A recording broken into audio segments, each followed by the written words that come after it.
Music തെറാപ്പിയുടെ ഈ വീഡിയോയിലേക്ക് എല്ലാവർക്കും സ്വാഗതം. ഇന്ന് നമ്മൾ കോഗ്നിറ്റീവ് മ്യൂസിക് തെറാപ്പിയാണ് പരിചയപ്പെടുന്നത്. പഠന സംബന്ധമായ പ്രശ്നങ്ങളെ കൈകാര്യം ചെയ്യുന്ന മ്യൂസിക് തെറാപ്പിയുടെ മേഖലയാണ് കോഗ്നിറ്റീവ് മ്യൂസിക് തെറാപ്പി. കഴിഞ്ഞ 3 വർഷമായി ഈ മേഖലയിലാണ് ഞാൻ കൂടുതലായും പ്രവർത്തിച്ചു വരുന്നത്. അതുപോലെ തന്നെ എൻ്റെ പോസ്റ്റ് ഡോക്ടറേറ്റിൻ്റെ വിഷയവും കൂടിയാണ് cognitive music therapy. Dyslexia, dysgraphia, dyspraxia, dyscalculia തുടങ്ങിയ ഒരുപാട് പദങ്ങൾ കേട്ട് കാണും. പഠന സംബന്ധമായ പ്രശ്നങ്ങളുടെ അതിനെ ധ്വനിപ്പിക്കുന്ന ചില വാക്കുകളാണിവ.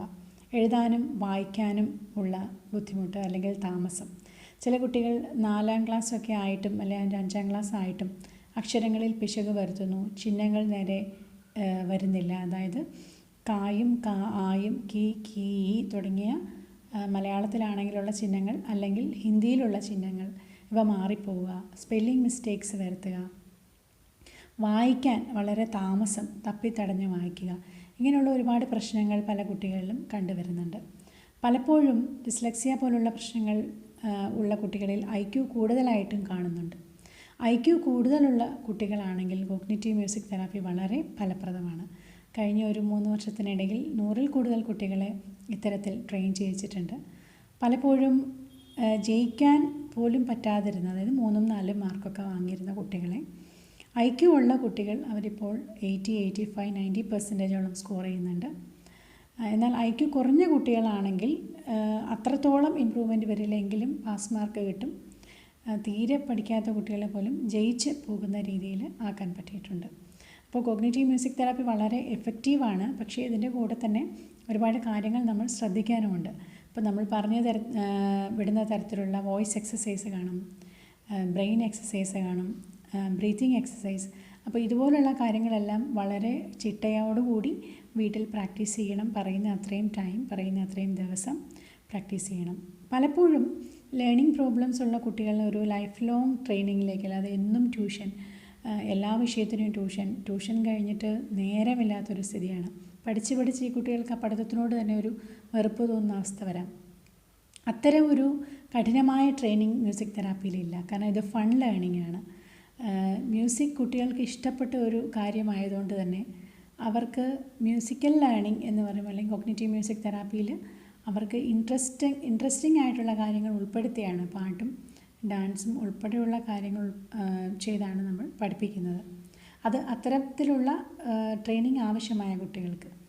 ഇനി അതല്ല, IQ നല്ല രീതിയിലുള്ള കുട്ടികളാണ്, അവർ പഠിക്കാൻ ഇരിക്കുമെങ്കിൽ തീർച്ചയായും സാധാരണ ഒരു ട്യൂഷനല്ല, ഇത് ഒരു ട്രെയിനിങ് ആണ്. 20-25 ക്ലാസ്സസ് കൊണ്ട് തന്നെ എങ്ങനെ തനിയെ പഠിക്കാം എന്ന് കുട്ടികളെ മനസ്സിലാക്കി കൊടുക്കുകയാണ്.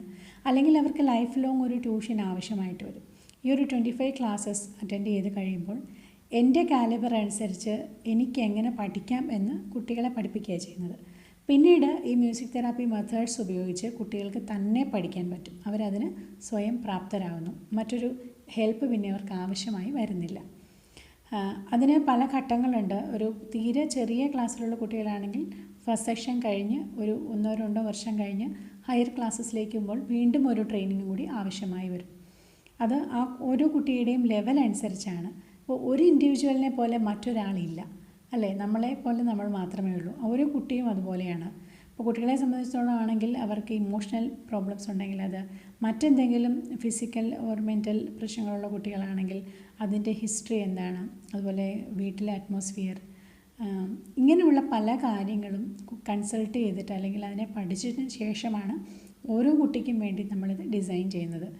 ഇപ്പോൾ ഒരുപാട് പ്രശ്നങ്ങൾ, ഇപ്പോൾ ഒട്ടും പഠിക്കാനിരിക്കില്ല, അല്ലെ കോൺസെൻട്രേഷൻ ഒട്ടും കിട്ടുന്നില്ല, ഹൈപ്പർ ആക്റ്റീവാണ്, ADHD പോലുള്ള പ്രശ്നങ്ങളുള്ള കുട്ടികളാണെങ്കിൽ അവർക്ക് വേണ്ടി അതും ഓരോ കുട്ടിക്കും ഡിഫറെൻ്റ് ആയിരിക്കും. ഈ അവരുടെ പ്രശ്നങ്ങളിൽ ഏറ്റക്കുറച്ചിലുകളും ഉണ്ടാവാം. അതനുസരിച്ച് ടൈം ഫിക്സ് ചെയ്ത് വീട്ടിൽ പഠിപ്പിക്കേണ്ട രീതിയും നമ്മൾ എടുക്കുന്ന ക്ലാസ്സുമൊക്കെ ഡിസൈൻ ചെയ്യേണ്ടി വരും. അപ്പോൾ ഓരോ കുട്ടിക്കും വേണ്ടി ഡിസൈൻ ചെയ്യുന്ന ക്ലാസ്സാണ്. ഇതൊരു ഗ്രൂപ്പ് ക്ലാസ് അല്ല. ഒരാൾക്ക് ഒരു മണിക്കൂർ ഒരാൾക്ക്, അങ്ങനെയാണ് ഒരു ട്രെയിനിങ് സമയം വരിക. അപ്പോൾ ഈ ഒരു തരത്തിൽ ട്രെയിൻ ചെയ്തെടുക്കുമ്പോൾ ഇപ്പോൾ എൻ്റെ സ്റ്റുഡൻസായ ഈവൻ സെറിബ്രൽ പാൾസിയുള്ള കുട്ടികൾ വരെയുണ്ട്. റോഷൻ എൻ്റെ ഒരു സ്റ്റുഡൻ്റാണ്. കഴിഞ്ഞ ഒരു 8-9 മാസമായി ട്രെയിനിങ് ചെയ്യുന്നതേ ഉള്ളൂ. But now he is able to read, write and speak 3 languages. ഇംഗ്ലീഷും മലയാളവും ഹിന്ദിയും വളരെ സുഖമായിട്ട് എഴുതാനും വായിക്കാനും പറയാനും ആ കുട്ടി പഠിച്ചു കഴിഞ്ഞു.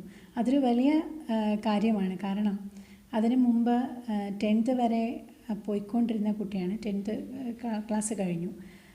ആ സമയമെല്ലാം സ്കൂളിൽ പഠിച്ചുകൊണ്ടിരുന്ന കാലം അത്രയും ഒരു ഡിപ്പെൻഡിനെ വെച്ച്, അതായത് മറ്റൊരാൾ എഴുതി കൊടുത്ത പരീക്ഷയ്ക്കാണെങ്കിൽ മറ്റൊരാളൊരു സ്ക്രൈബിനെ വെച്ച് എഴുതി കൊണ്ടിരുന്ന കുട്ടിയാണ്. തനിയെ എഴുതും എന്ന് ആ കുട്ടിക്കും വീട്ടുകാർക്കും വിശ്വാസമില്ലാതിരുന്ന കുട്ടിയാണ്. അപ്പോൾ ഇത്രയും ലാംഗ്വേജസ് ഇപ്പോൾ തനിയെ എഴുതാനും വായിക്കാനും അതിൽ സംസാരിക്കാനും ആ കുട്ടി പഠിച്ചിട്ടുണ്ട്. 8 മാസത്തെ ട്രെയിനിങ് ആയിട്ടുള്ളൂ. ഈ 8 മാസം എന്ന് പറഞ്ഞാലും എല്ലാ ദിവസവും ഇല്ല എന്ന് ഓർക്കണം. ആഴ്ചയിൽ 2 ദിവസം മാത്രം. പിന്നെ ഈ പറഞ്ഞ പോലെ ഇപ്പോൾ എല്ലാവർക്കും അതുപോലെ ഒരു ഇമ്പ്രൂവ്മെൻറ്റ് വരുമോ എന്ന് ചോദിച്ചാൽ നമുക്ക് ഇത് കണ്ട് അല്ലെങ്കിൽ ആ ഓരോ കുട്ടിയെയും പഠിച്ച് വരുമ്പോഴേ അറിയുള്ളൂ ഒരാൾക്ക് എത്ര സമയം വേണം എന്നുള്ളത്. ചില കുട്ടികൾ വളരെ വേഗം പിക്കപ്പ് ചെയ്തു. ഈ 25 ക്ലാസ് പോലും ആവശ്യമില്ല, 10 ക്ലാസ്സസ് കൊണ്ട് ശരിയാകുന്ന കുട്ടികളുണ്ട്. മറ്റു ചിലർക്ക് 30 ക്ലാസ് വേണ്ടി വരും. മറ്റു ചിലർക്ക് ഒരു സെക്ഷൻ കഴിഞ്ഞിട്ട് ഹയർ ക്ലാസ്സിലേക്ക് വരുമ്പോൾ വീണ്ടും ഹെൽപ്പ് ആവശ്യമായി വന്ന കുട്ടികളുമുണ്ട്. ഇപ്പോൾ കുട്ടിയുടെ IQ ലെവൽ, പിന്നെ നമ്മൾ വീട്ടിൽ കൊടുക്കുന്ന ശ്രദ്ധ, ഇപ്പോൾ പറഞ്ഞു വിടുന്ന എക്സസൈസ് വീട്ടിൽ പോയി കൃത്യമായിട്ട് ചെയ്യിപ്പിക്കുക, പേരൻസിനും കൂടി അതിന് താല്പര്യമുണ്ടെങ്കിൽ വളരെ, അതായത് എനിക്ക് നന്നായിട്ടറിയാം എൻ്റെ അടുത്ത് വരുന്ന കുട്ടികൾ പേരൻസും കൂടി ഇനിഷ്യേറ്റീവ് എടുക്കുന്ന കുട്ടികളാണെങ്കിൽ വളരെ സ്പീഡായിട്ടാണ് അവരുടെ മാറ്റങ്ങൾ വരുന്നത്. അപ്പോൾ തോറ്റുകൊണ്ടിരുന്ന കുട്ടികൾക്ക് പാസ് മാർക്ക് കിട്ടുന്നു, കഷ്ടിച്ച് പാസ്സാകുന്നവർക്ക് നല്ല പെർസെൻറ്റേജുള്ള മാർക്ക് കിട്ടുന്നു. അങ്ങനെയുള്ള നല്ല നല്ല മാറ്റങ്ങൾ വരുന്നുണ്ട്.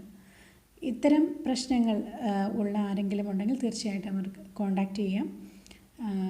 അത്തരം ഹെൽപ്സ് അല്ലെങ്കിൽ എന്താണ് അവർക്ക് ചെയ്യേണ്ടത് ആവശ്യമാണ് എന്നുള്ളത് എൻ്റെ ക്ലാസ്സിലൂടെയോ അല്ലെങ്കിൽ മ്യൂസിക് തെറാപ്പിയിലൂടെ മറ്റു പരിഹാരം എന്താണെന്നോ നമുക്ക് പറഞ്ഞു കൊടുക്കാവുന്നതേ ഉള്ളൂ. അപ്പോൾ ഇത് നമ്മൾ പരിചയപ്പെട്ടത് കോഗ്നിറ്റീവ് മ്യൂസിക് തെറാപ്പിയാണ്. മ്യൂസിക് തെറാപ്പിയുടെ മറ്റ് മേഖലകളെ ഇനിയും പരിചയപ്പെടാം. ഇതുവരെ ചാനൽ സബ്സ്ക്രൈബ് ചെയ്തിട്ടില്ലാത്തവർ തീർച്ചയായിട്ടും സബ്സ്ക്രൈബ് ചെയ്യണം, ലൈക്ക് ചെയ്യണം. Thank you. Take care.